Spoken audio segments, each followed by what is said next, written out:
साबिक वज़ीर दाखिला राना सनाउल्लाह ने नवाज शरीफ के बयानिए में किसी भी किस्म की तब्दीली की मुखालफत करते हुए कहा कि एक पार्टी इजलास में बात करने और दूसरे में ना दोहराने का मतलब बयानिया तब्दीली नहीं। नवाज शरीफ ने पंजाब में पार्टी के साथ गुफ्तगू की थी।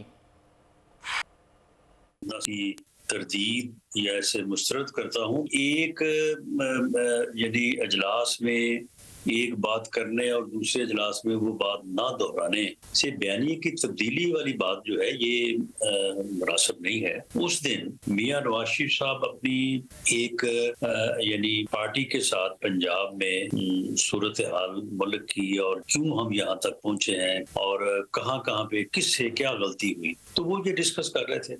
इसके ऊपर बाकायदा एक पार्टी की आला सतही कमेटी जो है वो काम कर रही है। इसके ऊपर एक मौसर बात जो है मियां नवाज शरीफ साहब जो है वो 21 अक्टूबर को ही करेंगे। वो किसी का पैगाम तो जिस तरह से आपने कहा कि वो नहीं लेके गए थे, लेकिन ये कोई समझाने बुझाने वाली बात नहीं है और ना ही मियां नवाज शरीफ को लाइन लेने वाली बात।